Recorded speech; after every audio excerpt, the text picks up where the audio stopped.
What if I told you that your brokenness is the most beautiful thing about you? That everything you've been trying to hide or store away, from the challenges you've had to face, the failures you've had to overcome, and from your very worst moments of embarrassment and shame, are also the very same things that make you most human. And what if I told you that all that you have deemed as unlovable or invaluable from these very same sets of difficulties and setbacks are what will make the right people love you even more? In 2009, I found myself on day 4 of a week-long meditation retreat. In the afternoon, as I walk into the meditation hall, I learn that we are about to be led through a group exercise where we are going to have to share what brought us here to a retreat titled Healing the Heart. To say that dread floods through me is an understatement. So much so that my head becomes dizzy and my hands cold and clammy. A healthy dose of fear is coursing through my veins as I sit down in the middle of this room across from a woman I have never met before. I am squirming in my chair and my eyes are darting around the space because I am scanning for the nearest exit signs and doors. Because everything inside of me, the voice in my throat is screaming, no, no, no, no, no. No one can know what brought me here. No one can know what happened to me. No one can know my secret. Because if they did, they would think differently of me. Because if they did, they would judge me. And they would know how bad and broken I feel. With my feet angled towards the door to this day, thankfully, I pause, I close my eyes, and I take a long, deep breath in and out. And on the heels of this exhale, my ears begin to detect audible words and phrases from my fellow meditators. Words and phrases on what brought them here, such as, I'm here because I'm obese and I can't lose weight. I'm here because my husband left me 3 years ago and I still wake up with this anger in my chest to this day. I'm here because I never told her that I love her, and now it's too late.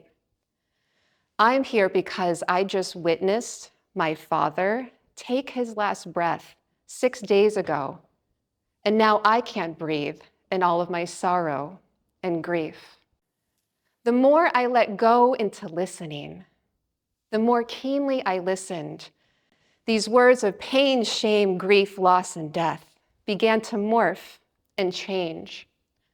Soon what I began to detect was the palpable humming of courage and bravery and vulnerability from my fellow meditators. Shocked, I think to myself, this sound actually sounds beautiful right now.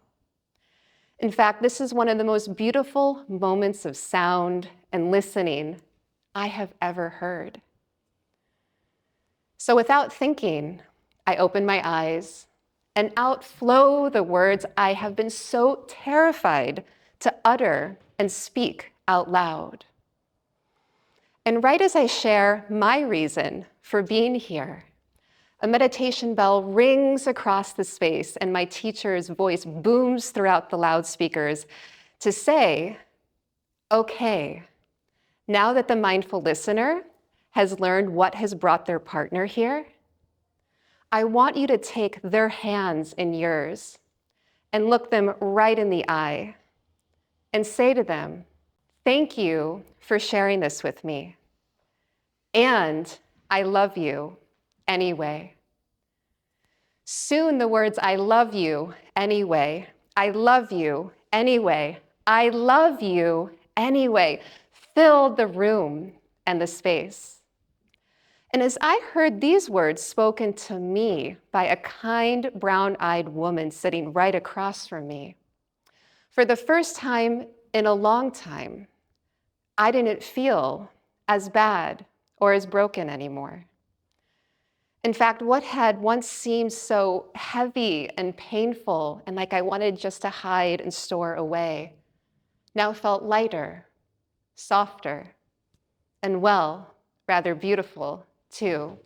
The words that echoed through my mind after this pivotal day of reframing and redefining my own past pain and trauma were, "Your brokenness is beautiful, Amanda." And in fact, the words, "I love you anyway," had actually broken me open. Your brokenness becomes beautiful the moment you allow it to break you open through the quality of compassion. Compassion helps you embrace what is and learn to love it anyway. Compassion moves you out of resistance and helps you move into greater acceptance. Instead of neglecting, repressing, or suppressing any piece or part of your experience, compassion helps you be with what is here. Classically, compassion is defined in the Buddhist and mindfulness tradition as the deep wish and desire for all beings, including ourselves, to be free from suffering and pain. Over my years of teaching meditation at Fortune 500 companies, being a university lecturer of mindfulness at the University of Southern California, and conducting clinical research on meditation, mindfulness, and stress reduction at the University of California, San Francisco, as well as teaching thousands of people about meditation in today's modern world, there is one thing I have come to understand, which is that meditation is also about creating a culture of self-compassion.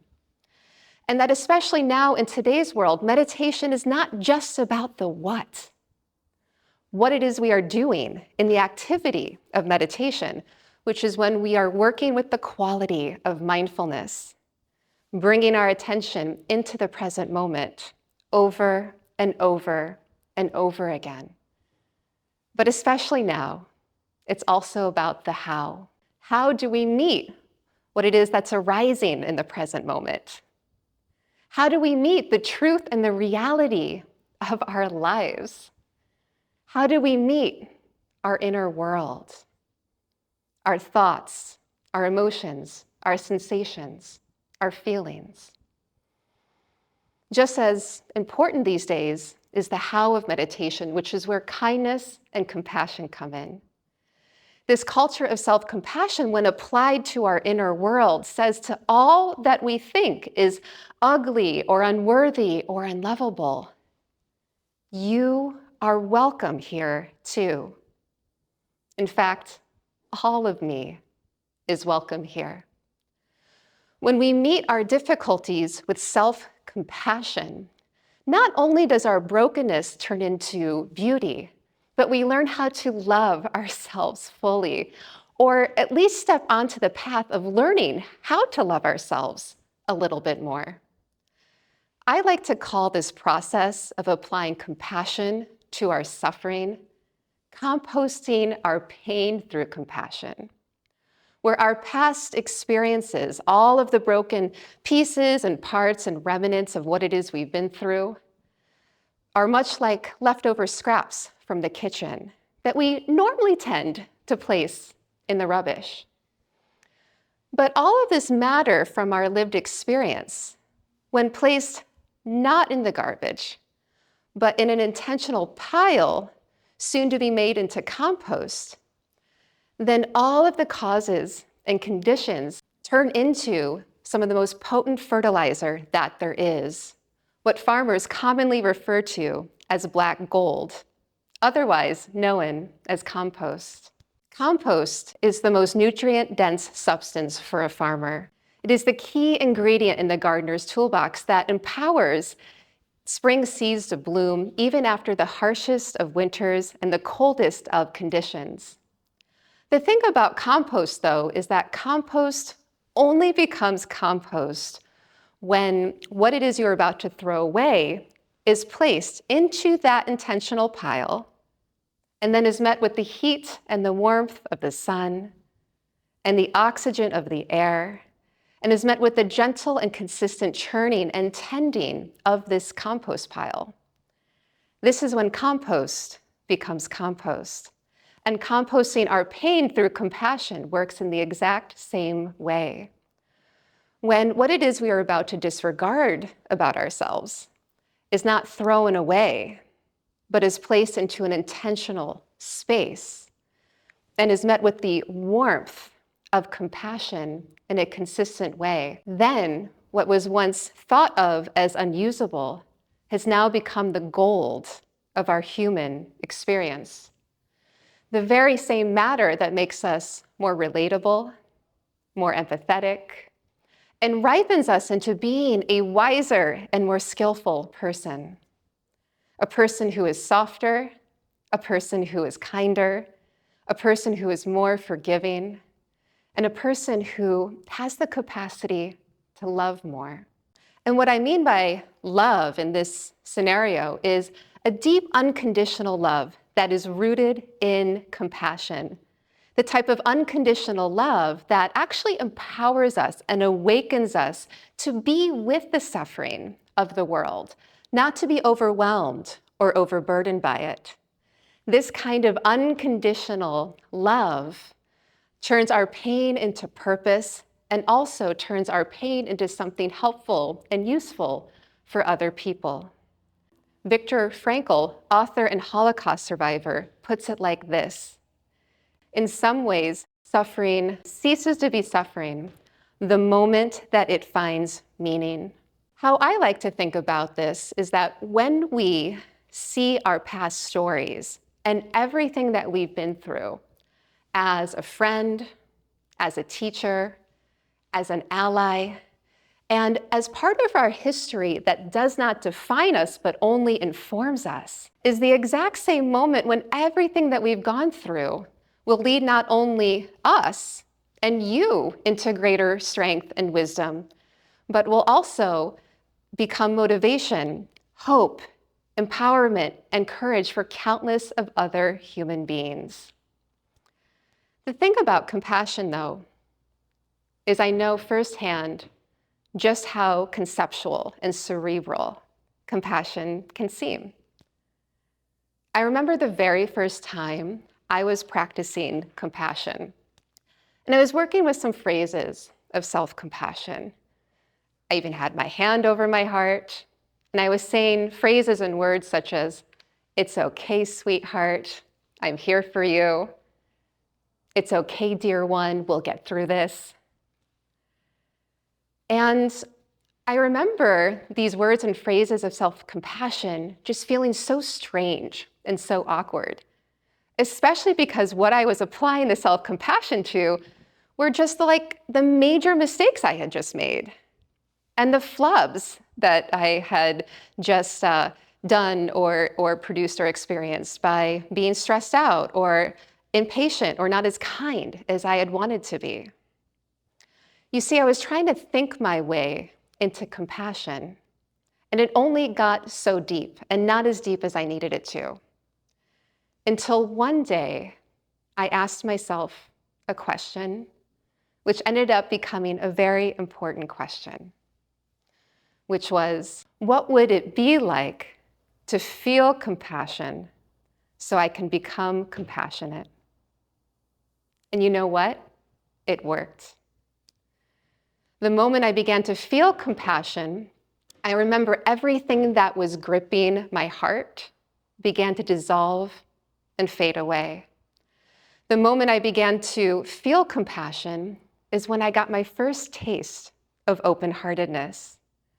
The moment that I began to feel compassion was when I felt expansive and like I was able to tolerate my own humanness and the humanness of others so much more.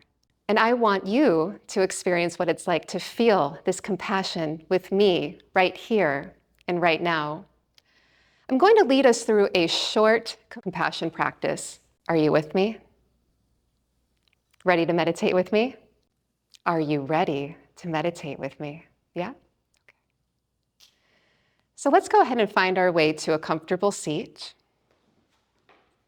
If you're newer to meditation, don't worry about a thing. I will be guiding us through the entire time.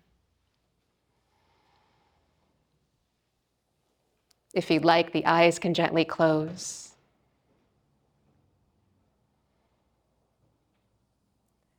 And when you're ready, gently call to mind and call to heart someone you would like to send compassion to. Maybe this is even someone who has hurt you recently in some way. And for a moment, consider their humanity, their humanness. Were they stressed? Were they overwhelmed? Were they in survival mode? Were they reactive or defensive?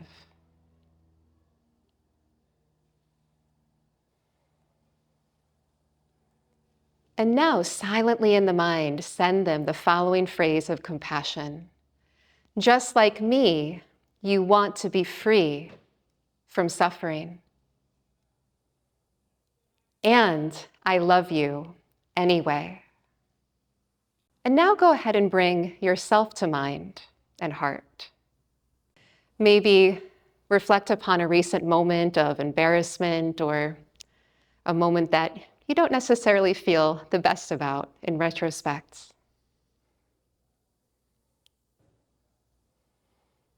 And now with yourself in top of mind and top of heart, go ahead and silently repeat the following phrases of self-compassion. I love you anyway. I love me anyway. And now when you're ready, taking a nice long deep breath in and letting this deep breath release out. And when you're ready, gently floating open the eyes. You see, I remember compassion seeming like a good idea in theory. And I also remember that through the scientific literature on compassion, that compassion significantly increases our physiological, psychological, and overall state of well-being. But when we feel compassion, we are compassion. And when we are compassion, we not only see and think, but feel and know that all of us, all of me, all of you, all of you, and all of you, and everything that comprises who it is we are, is actually beautiful too. And the very same reason to say to ourselves and to each other in the face of any adversity or any past pain or trauma or through any trials or tribulations, I love you anyway. I love you anyway. Thank you.